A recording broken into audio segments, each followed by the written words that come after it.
ಎಲ್ರಿಗೂ ನಮಸ್ಕಾರ. ಮಾಧ್ಯಮ ಮಿತ್ರರಿಗೆ, ನನ್ನ ಸಮಕಾಲೀನರಿಗೆ, ನನ್ನ ಹಿರಿಯರಿಗೆ, ಎಲ್ಲರೂ ನನ್ನ ಜೊತೆ ಇರುವಂಥ ಎಲ್ರಿಗೂ ತುಂಬ ಹೃದಯದ ಧನ್ಯವಾದ. ಇವತ್ತು ಫುಲ್ ಫ್ಲೆಡ್ಜ್ ಹೀರೋ ಆಗಿ ರಾಜರತ್ನಾಕರ ಸಿನಿಮಾದಲ್ಲಿ ನಾಯಕ ನಟನಾಗಿ ಅಭಿನಯ ಮಾಡಿದ್ದೀನಿ. ಇದಕ್ಕೆ ಕಾರಣಕರ್ತರು ಜಯರಾಮ್ ಸರು ಹಾಗೆ ವೀರೇಶ್ ಸರು. ಥ್ಯಾಂಕ್ಸ್ ಹೇಳಿದ್ರೆ ತುಂಬ ಚಿಕ್ಕದಾಗುತ್ತೆ. ನನ್ನ ಮನಸ್ಸಲ್ಲಿ ತುಂಬ ದೊಡ್ಡ ಗೌರವ ಇದೆ ಅವರಿಗೆ ಅಷ್ಟೇ. ಈ ಥರ ಒಂದು ಅದ್ಭುತವಾದ ಕತೆ. ಇಲ್ಲಿ ನಾನು ಹೀರೋ ಅನ್ನೋದಕ್ಕಿಂತ ಎಲ್ಲ ಪಾತ್ರಗಳು ನನ್ನ ಹೀರೋನ ಮಾಡ್ತವೆ. ಆ್ಯಕ್ಚುಲಿ ಕತೆ ಮೆರೆದಾಗ, ಪಾತ್ರಗಳು ಮೆರೆದಾಗ ಒಬ್ಬ ಹೀರೋ ಉಟ್ಕೊತಾನೆ ಅಂತ ತುಂಬ ಹಿರಿಕರು ಹೇಳ್ತಿರೋವಂಥ ಮಾತುಗಳನ್ನ ಕೇಳ್ಕೊಂಡು ಬೆಳೆದಿರೋರು ನಾವು. ಸೊ ಈ ಸಿನಿಮಾದಲ್ಲಿ ಇಂಥ ಕತೆ ನನಗೆ ಸಿಕ್ಕಿರೋವಂಥದ್ದು ತುಂಬ ಖುಷಿಯಾಗುವಂಥ ವಿಚಾರ. ಯಾಕೆ ಅಂದರೆ ನಾನು ಲಾಸ್ಟ್ ಸಿನಿಮಾ ಮಾಡಿ ನೆಕ್ಸ್ಟ್ ಸಿನಿಮಾ ಯಾವ ಥರ ಸಿನಿಮಾ ಸ್ಕ್ರಿಪ್ಟ್ ಬೇಕು ಅಂತ ನಾನು ಅನ್ಕೊತಿದ್ನು. ಅಂದರೆ ಎಲ್ಲರೂ ವರ್ಲ್ಡ್ ಕ್ಲಾಸ್ ಸಿನಿಮಾ ಮಾಡಬೇಕು, ವರ್ಲ್ಡ್ ಲೆವೆಲ್ಗೆ ಸಿನಿಮಾ ಮಾಡಬೇಕು ಅಂತ ಥಿಂಕ್ ಮಾಡೋ ಒಂದು ವರ್ಗ ಇದೆ ನಮ್ಮ ಇಂಡಸ್ಟ್ರಿಯಲ್ಲಿ. ಬಟ್ ನನಗೆ ಅದಿಷ್ಟ ಇರಲಿಲ್ಲ. ನನಗೆ ನಮ್ಮ ನೇಟಿವಿಟಿ ಕಥೆಗಳನ್ನ ಹೇಳಬೇಕು, ಅಲ್ಲಿರೋರು ಇಲ್ಲಿ ಕತೆ ನೋಡಲಿ ಅನ್ನೋದು ನನ್ನ ಒಂದು ಇಂಟೆನ್ಷನ್ ಆಗಿತ್ತು. ಸೊ ನಾನು ಬೆಂಗಳೂರು ನೇಟಿವಿಟಿಯಲ್ಲಿ ಹುಟ್ಟಿ ಬೆಳೆದು ಜೀವನ ನಡೆಸ್ತಿರೋ ಒಂದು ಹುಡುಗ ಆಗಿರೋದ್ರಿಂದ ನನಗೆ ಇಲ್ಲಿನ ಸೊಗಡನ್ನ, ಅಂದರೆ ಬೆಂಗಳೂರು ಅಂದ ತಕ್ಷಣ ಐ ಟಿ ಬಿ ಟಿ, ನಿಮಗೆ ಮಾಲ್ಸು, ಪಬ್ ಕಲ್ಚರ್ ಮಾತ್ರ ಅಲ್ಲ, ಇಲ್ಲಿ ಇನ್ನೊಂದು ವರ್ಗನೂ ಇದೆ. ಆ ಥರ ವರ್ಗದವ್ರ ಕಥೆಗಳನ್ನ, ಆ ಥರ ಪಾತ್ರಗಳನ್ನ ಎಕ್ಸ್ಪ್ಲೋರ್ ಮಾಡಬೇಕು ಅನ್ನೋದು, ಆ ಥರ ಕಥೆನ ಮಾಡಬೇಕು ಅನ್ನೋದು ನನಗೆ ಇಂಟೆನ್ಷನ್ ಇತ್ತು. ಅದೇ ಟೈಮ್ಗೆ ವೀರೇಶ್ ಸರು ನಮಗೆ ಅದೇ ಥರ ನಾನೇನು ಅನ್ಕೊಂತ ಇದ್ದೋ ಅದೇ ಥರ ಕಥೆ ನರೇಟ್ ಮಾಡಿದ್ದು ತುಂಬ ಖುಷಿಯಾದಂಥ ವಿಚಾರ. ಅದರಲ್ಲೂ ಫುಲ್ ಫ್ಲೆಡ್ಜ್ ಹೀರೋ ಆಗಿ ಮೊದಲನೇ ಸಿನಿಮಾಗೆ ಟೈಟ್ಲ್ ಕ್ಯಾರೆಕ್ಟರ್ ಸಿಕ್ಕಿರೋದು ತುಂಬ ದೊಡ್ಡ ಖುಷಿ ಇರೋವಂಥ ವಿಚಾರ. ಈ ಸಿನಿಮಾ ಖಂಡಿತವಾಗ್ಲೂ ಚೇತನ್ ಅವ್ರು ಹೇಳಿದ್ರು, ಎಲ್ಲರೂ ಸಿನಿಮಾ ಬಗ್ಗೆ ಹೇಳ್ಬಿಟ್ಟಿದ್ದಾರೆ. ನಾನು ಜಾಸ್ತಿ ಹೇಳಿದ್ರೆ ಅದು ತಿರ್ಗಾ ಅದೇ ರಿಪೀಟ್ ಆಗುತ್ತೆ. ತುಂಬ ಜನಕ್ಕೆ ತೋರಿಸಿದ್ದೀವಿ, ತುಂಬ ಭರವಸೆಯಿಂದ ಇದ್ದೀವಿ. ನೋಡಿದವ್ರು ಯಾರು ಚೆನ್ನಾಗಿಲ್ಲ ಅಂತ ಹೇಳಕ್ಕೆ ಸಾಧ್ಯ ಇಲ್ಲ ಅನ್ನೋದು ನಮ್ಮ ಒಂದು ಕಾನ್ಫಿಡೆನ್ಸು. ಸೊ ಆದಷ್ಟು ಬೇಗ ರಿಲೀಸ್ ಆಗುತ್ತೆ. 27ನೇ ತಾರೀಕು ಎಲ್ಲ ಕರ್ನಾಟಕದಾದ್ಯಂತ ರಿಲೀಸ್ ಆಗುತ್ತೆ. ಎಲ್ಲರೂ ಥಿಯೇಟ್ರಿಗೆ ಹೋಗಿ ಸಿನಿಮಾ ನೋಡಿ. ಇದಕ್ಕೆ ನಮಗೆ ಮುಖ್ಯವಾಗಿ ಬೇಕಾಗಿರೋದು ಮಾಧ್ಯಮ ಮಿತ್ರರ ಹಾಗೂ ಮಾಧ್ಯಮ ಹಿರಿಕರ, ನಮ್ಮ ಸಮಕಾಲೀನರ ಬೆಂಬಲ ಬೇಕು. ಸೊ ಮಾಧ್ಯಮ ಇಲ್ಲಾಂದರೆ ಯಾವುದನ್ನು ಎಲ್ಲಿಗೂ ಸುದ್ದಿಗಳು ಹರಡಲ್ಲ ಅಥವಾ ಮುಟ್ಟಲ್ಲ. ಸೊ ಅದಕ್ಕೋಸ್ಕರ ನೀವು ಬಂದು ಸಿನಿಮಾ ನೋಡಿ, ನೀವು ನೋಡಿ ಇಷ್ಟ ಆದರೆ ಮಾತ್ರ ಸ್ವಲ್ಪ ಪುಷ್ ಮಾಡಿಕೊಡಿ ಅಂತ ಕೇಳ್ಕೊತೀವಿ. ಎಲ್ಲ ಟೀಮ್ಗೆ ಧನ್ಯವಾದಗಳು. ಯಮುನಾ ಮೇಡಮ್ ಅವರು ನನ್ನ ಜೊತೆ ಒಳ್ಳೆ ಅಭಿನಯ ಮಾಡಿದ್ದಾರೆ. ಯಮುನಾ ಮೇಡಮ್ ಅವರು ತುಂಬ ಸಪೋರ್ಟಿವ್ ಆಗಿ ನಮ್ಮ ಜೊತೆ ಆ್ಯಕ್ಟ್ ಮಾಡಿದರು.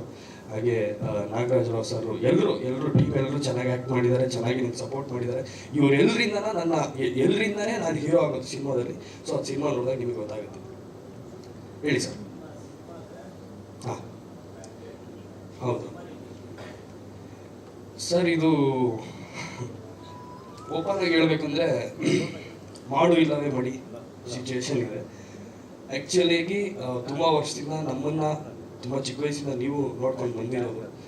ಮಾಧ್ಯಮ ಮಿತ್ರರಿಗೆಲ್ಲ ನಾನು ಒಂದಷ್ಟು ಜನಕ್ಕೆ ಪರಿಚಯ ಇರ್ತೀನಿ, ನನ್ನ ಕುಟುಂಬ ಆಗಲಿ ನಾನಾಗಲಿ. ಈ ಸಿನಿಮಾ ಏನೋ ಆಗುತ್ತೆ ಅಥವಾ ಜನಕ್ಕೆ ಮನಸ್ಸಿಗಂತೂ ಮುಟ್ಟುತ್ತೆ ಸರ್. ಅಂದರೆ ಅಷ್ಟು ಭರವಸೆ ಇದೆ, ಇಷ್ಟ ಆಗೇ ಆಗುತ್ತೆ ಅನ್ನೋ ಕಾನ್ಫಿಡೆನ್ಸ್ ಇದೆ ಸರ್. ಇದು ತುಂಬ ಮುಖ್ಯವಾದ ಸಿನಿಮಾ ನನ್ನ ಲೈಫಿಗೆ. ನೋಡಿದ್ದಾರೆ ಸರ್ ಫೀಡ್ಬ್ಯಾಕ್ ಏನಿಲ್ಲ, ಇಬ್ಬರು ಕಣ್ಣಲ್ಲೂ ನೀರು ಬಂತು.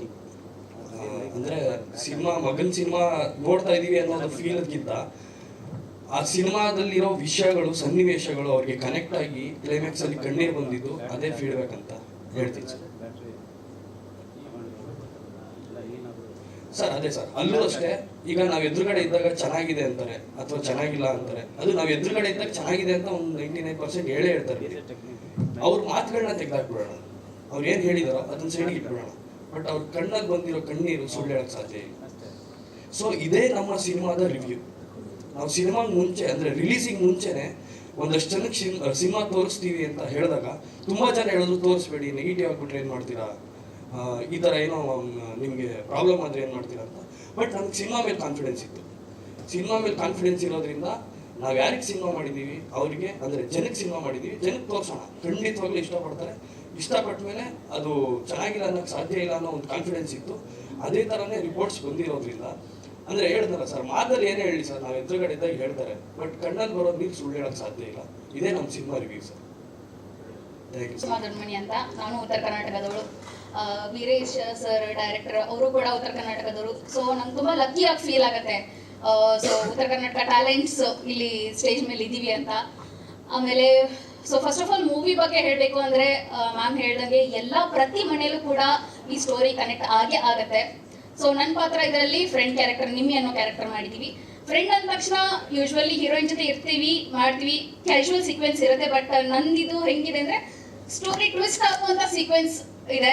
ಸೊ ನಾನು ಯಾವತ್ತೂ ಥ್ಯಾಂಕ್ಫುಲ್ ಆಗಿರ್ತೀನಿ ವೀರೇಶ್ ಸರ್ಗೆ ಈ ಥರ ಕ್ಯಾರೆಕ್ಟರ್ ನನಗೆ ಸಿಕ್ಕಿರೋದು. ಆಮೇಲೆ ನನಗೆ ಸ್ವಲ್ಪ ನೆಗೆಟಿವ್ ಶೇಡ್ ಮಾಡಬೇಕಂತ ತುಂಬ ಆಸೆ ಇತ್ತು.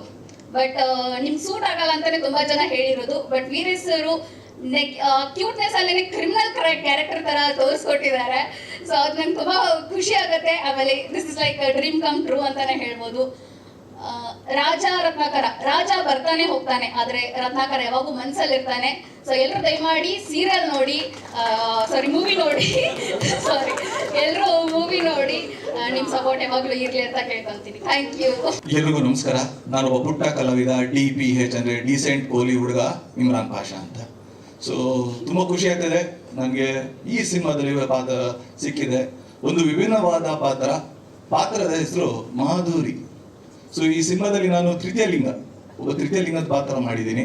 ಸೊ ಒಂದೊಂದು ಗ್ಯಾರಂಟಿ, ಸಿನಿಮಾ ರಿಲೀಸ್ ಆದ್ಮೇಲೆ ನಾನು ಹೀರೋಯಿನ್ ಆಗ್ತೀನಿ ಫಾರ್ ಶ್ಯೂರ್. ಅಷ್ಟು ಸಖತ್ತಾಗಿ ಸಿದ್ಧೇಗೌಡರು ನನ್ನ ತೋರಿಸಿದ್ದಾರೆ, ಅಷ್ಟು ಚೆನ್ನಾಗಿ ಮೇಕಪ್ ಮಾಡಿ ವಿಗೆಲ್ ಹಾಕಿ ಮಾಡಿದ್ದಾರೆ. ಸೊ ಪಕ್ಕ ಮುಂದೆ ವಿಲನ್ ಆಗ್ತೀನೋ ಏನಾಗ್ತೀನೋ ಗೊತ್ತಿಲ್ಲ, ಬಟ್ ಹೀರೋಯಿನ್ ಅಂತ ಗ್ಯಾರಂಟಿ ಆಗ್ತೀನಿ, ಯಾಕಂದ್ರೆ ಅಷ್ಟು ಚೆನ್ನಾಗಿ ತೋರಿಸಿದ್ದಾರೆ. ಸಿನಿಮಾದ ಬಗ್ಗೆ ಹೇಳಬೇಕು ಅಂದ್ರೆ ಎಲ್ಲರೂ ಹೇಳಿದ್ದಾರೆ ಸಿನಿಮಾ ಏನಿದೆ ಅಂತ. ಬಟ್ ಒಂದು ಹೇಳಿದ್ರು, ಚೇತನ್ ಸರ್ ಹೇಳಿದ್ರು ಫಸ್ಟ್ ಡೇ ಬರ್ತೀರಾ, ಸಿನಿಮಾ ಇಷ್ಟ ಆದ್ಮೇಲೆ ಬೇಕಾದ್ರೆ ಪ್ರಮೋಟ್ ಮಾಡಿದ್ದ. ಬಟ್ ನಾನು ಗ್ಯಾರಂಟಿ ಹೇಳ್ತೀನಿ ನಿಮ್ಗೆ ಇಷ್ಟ ಆಗೇ ಆಗುತ್ತೆ. ಇಷ್ಟ ಆದ್ರೆ ಅಂತಲ್ಲ, ಪಕ್ಕ ಇಷ್ಟ ಆಗುತ್ತೆ.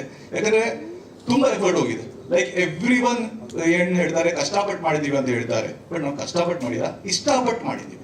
ಈ ಸಿನಿಮಾದಲ್ಲಿ ಎಲ್ಲರೂ ಅವ್ರದ್ದೇ ಆದ ಈ ವಿಭಿನ್ನತೆ ಇದೆ. ಒಂದೊಂದು ಕ್ಯಾರೆಕ್ಟರು ನಿಮ್ಮ ಮನಸ್ಸಿಗೆ ಟಚ್ ಆಗುತ್ತೆ.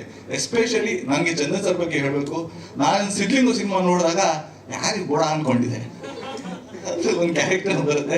ಬಟ್ ಅವ್ರ ಜೊತೆ ಮತ್ತೆ ಈಗ ಫಸ್ಟ್ ಟೈಮ್ ನಂಗೆ ಆಕ್ಟ್ ಮಾಡಕ್ ಸಿಕ್ಕಿದ್ದು. So thank you Chandan sir, thank you for the opportunity. And ಇದು ಆಪರ್ಚುನಿಟಿ ಬಂದಿದ್ದು ನಾನು ಕ್ರೀಮ್ ಸಿನಿಮಾ ಮಾಡ್ತಾ ಇದ್ದೆ, ಅಲ್ಲಿ ಬೈ ಚಾನ್ಸ್ ಆಗಿ ಅವ್ರು ಭೇಟಿ ಆದ್ವಿ ಕಂಠೀರವ ಸ್ಟುಡಿಯೋದಲ್ಲಿ. ಅವ್ರು ಹೇಳಿದ್ರು ಈ ತರ ಒಂದು ಕ್ಯಾರೆಕ್ಟರ್ ಇದೆ ನೀನ್ ಮಾಡ್ತೆ ಅಂದ್ರು. ನಾನು ನಾಟಕಗಳಲ್ಲಿ ಈ ತರ ಕ್ಯಾರೆಕ್ಟರ್ ಮಾಡಿದ್ದೆ. ಸೊ ಫೋಟೋಸ್ ಕಳ್ಸಾಗ ವೀರೇಶ್ ಸರ್ ಕಳ್ಸಿದ್ರು. ವೀರೇಶ್ ಸರ್ದು ಒಂದು ತುಂಬಾ ಇಂಪಾರ್ಟೆಂಟ್ ಏನಪ್ಪಾ ಅಂದ್ರೆ ಎಕ್ಸ್ಪ್ರೆಷನ್ಸೇ ಕೊಡಲ್ಲ ಸರ್. ಖುಷಿ ಆದ್ರೂ ಒಂದೇ, ಕೋಪ ಬಂದ್ರು ಒಂದೇ, ಎಲ್ಲದಕ್ಕೂ ಒಂದೇ ಎಕ್ಸ್ಪ್ರೆಷನ್. ವೀರೇಶ್ ಸರ್ದು ನೋ ಎಕ್ಸ್ಪ್ರೆಷನ್ಸ್. ಸರ್ ನಾನ್ ಮಾಡ್ತೀನಿ ಅಂದ್ರೆ ಫೋಟೋ ನೋಡಿದ್ರು, ಹಿಂಗ್ ನೋಡಿದ್ರು, ಹಿಂಗಂದ್ರು, ಹೌದೌದು ಅಲ್ವಾ ಚೇತನ್ ಸರ್, ಅಗ್ರಿ ಮಾಡಲ್ವಾ ಸರ್? ಮಾಡ್ಲಾ ಪರ್ಫಾರ್ಮೆನ್ಸ್ ಪ್ರಾಕ್ಟೀಸ್ ಮಾಡಿಸಿದ್ರು, ಅದೆಲ್ಲ ಮಾಡಿದ್ರು. ಸರ್ ಚೆನ್ನಾಗಿ ಬಂದ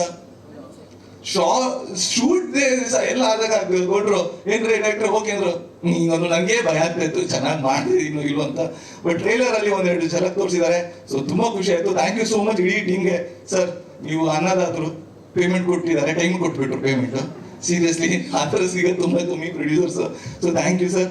ಸೊ ದಯವಿಟ್ಟು ಈಗ ಕನ್ನಡ ಚಿತ್ರರಂಗದ ಸ್ಥಿತಿ ಏನಿದೆ ಅಂತ ನಿಮ್ಮೆಲ್ಲರೂ ಗೊತ್ತು. ದಯವಿಟ್ಟು ನಮ್ಮ ಸಿನಿಮಾ ಉಳಿಸ್ಕೊಳ್ಬೇಕಾದ್ರೆ ನೀವುಗಳು ಸಿನಿಮಾಗಳು ಥಿಯೇಟರ್ಗಳಿಗೆ ಹೋಗ್ಬೇಕು. ಸೊ ದಯವಿಟ್ಟು ಹೋಗಿ ಸಿನಿಮಾನ ಥಿಯೇಟರ್ ನೋಡಿ. ಅಂಡ್ ಫಸ್ಟ್ 3 days ಇರೋದಲ್ಲ, ಅದೇ ನಮ್ಗೆ ಇಂಪಾರ್ಟೆಂಟು. ಅಲ್ಲಿ ನೀವೆಲ್ಲ ಸೇರಿದ್ರೆ ಶೋಸ್ಗಳು ಇನ್ಕ್ರೀಸ್ ಆಗುತ್ತೆ. ಸೊ ದಯವಿಟ್ಟು ಫಸ್ಟ್ ಕನ್ನಡ ಸಿನಿಮಾ ನೋಡಿ. ಮಿಕ್ಕಿದ ಸಿನಿಮಾ ಬೇರೆ ಭಾಷೆ ಸಿನಿಮಾಗಳ ನಿಮ್ ಇಷ್ಟ, ನೋಡ್ತಿರೋ ನಿಮ್ ಇಷ್ಟ. ಆದ್ರೆ ಮೊದಲು ಕನ್ನಡ ಸಿನಿಮಾ ನೋಡಿ, ಯಾಕಂದ್ರೆ ನಾವು ಇದನ್ನೇ ನಮ್ಮ ಬದುಕನ್ನು ಕಟ್ಕೊಂಡಿರೋದು. ದಯವಿಟ್ಟು ನಿಮ್ಮ ಆಶೀರ್ವಾದ, ನಿಮ್ಮ ಸಪೋರ್ಟ್ ನಮ್ಮ ಜೊತೆ ಯಾವಾಗಲೂ ಇರಲಿ. Thank you so much. ಎಲ್ಲರಿಗೂ ನಮಸ್ಕಾರ. ಎಲ್ಲರಿಗೂ ನಮಸ್ಕಾರ. ರಾಜರತ್ನಾಕರ ಟ್ರೈಲರ್ನ ನೀವೆಲ್ಲರೂ ನೋಡಿದ್ರಿ. ಚೌಮುದಾ ಫಿಲ್ಮ್ಸ್ ಬ್ಯಾನರ್ನಲ್ಲಿ ಜಯರಾಮ್ ಸಿಂಗ್ ಮಾರೂರ್ ಅವರು ಚಿತ್ರ ನಿರ್ಮಾಣದ ಹೊರೆಯನ್ನು ಹೊತ್ತಿದ್ದಾರೆ. 8 ಸಿನಿಮಾದಲ್ಲಿ ಸಹ ನಿರ್ದೇಶನ ಮಾಡಿ ಅನುಭವ ಇರುವಂಥ ವೀರೇಶ್ ಪೊಮ್ಮಸಾಗರ್ ಅವರು ಕಥೆಯನ್ನು ರಚನೆ ಮಾಡಿ ವಿಜಯ್ ಕಿತ್ತೂರ್ ಕಾಂತರಾಜ್ ಅವರ ಮುಖಾಂತರ ಸಂಭಾಷಣೆ ಬರೆಸಿ ಒಳ್ಳೊಳ್ಳೆ ಹಾಡುಗಳನ್ನ ಬರೆಸಿ ಒಳ್ಳೆ ಚಿತ್ರವನ್ನು ತೆರೆಗೆ ತಂದಿದ್ದಾರೆ. ನಾನು ಇದರಲ್ಲಿ ನಾಯಕನ ತಾತನ ಕ್ಯಾರೆಕ್ಟರ್ ಮಾಡಿದ್ದೀನಿ. ಬೇಜವಾಬ್ದಾರಿ ವ್ಯಕ್ತಿಯಾಗಿ ಸಿನಿಮಾದಲ್ಲಿ ಮಿಂಚಿ ಅವನು ಹೇಗೆ ಪರಿವರ್ತನೆ ಆಗ್ತಾನೆ, ಅವನು ಹೇಗೆ ಒಳ್ಳೆಯವನಾಗ್ತಾನೆ ಅನ್ನೋದೇ ಚಿತ್ರದ ಸಾರಾಂಶ. ನಿರ್ದೇಶಕರುಗಳು ಒಳ್ಳೆ ಕೆಲಸ ತಗೊಂಡಿದ್ದಾರೆ, ಎಲ್ಲರಿಂದ ಅಭಿನಯ ಮಾಡಿಸಿದ್ದಾರೆ. ಚಿತ್ರ ತುಂಬ ಚೆನ್ನಾಗಿ ಬಂದಿದೆ. ಈಗಾಗಲೇ ಸೋಷಿಯಲ್ ಮೀಡಿಯಾದಲ್ಲಿ ಎಲ್ಲ ಕಡೆಯೂ ತುಂಬ ಫೇಮಸ್ ಆಗಿ ಒಳ್ಳೆ ರಿಪೋರ್ಟ್ಸ್ ಬರ್ತಿದೆ, ರಿವ್ಯೂಸ್ ಚೆನ್ನಾಗಿದೆ. ತಾವೆಲ್ಲರೂ ಈ ಸಿನಿಮಾನ ಥಿಯೇಟ್ರಿಗೆ ಬಂದು ನೋಡಿ ಈ ಸಿನಿಮಾ ತಂಡಕ್ಕೆ ಒಳ್ಳೆ ಜಯ ಸಿಗಲಿ. ಕರ್ನಾಟಕದಲ್ಲಿ ಕನ್ನಡ ಚಿತ್ರರಂಗಕ್ಕೆ ಹೊಸ ನಿರ್ದೇಶಕರು, ಹೊಸ ನಿರ್ಮಾಪಕರು, ನಾಯಕ ನಟರು ಎಲ್ಲರೂ ಹೆಚ್ಚಾಗಿ ಹೊಸದಾಗಿ ಬರಲಿ ಅಂತ ಕೇಳ್ಕೊಳ್ತೀನಿ. ನೀವೆಲ್ಲರೂ ಥಿಯೇಟ್ರಿಗೆ ಬಂದು ನೋಡಿ, ಕನ್ನಡವನ್ನು ಹರಿಸಿ, ಕನ್ನಡ ತನವನ್ನು ಹರಿಸಿ, ಕನ್ನಡ ಚಿತ್ರರಂಗವನ್ನು ಬೆಳೆಸಿ ಅಂತ ಕೇಳ್ಕೊಳ್ತೀನಿ. ನಮಸ್ಕಾರ.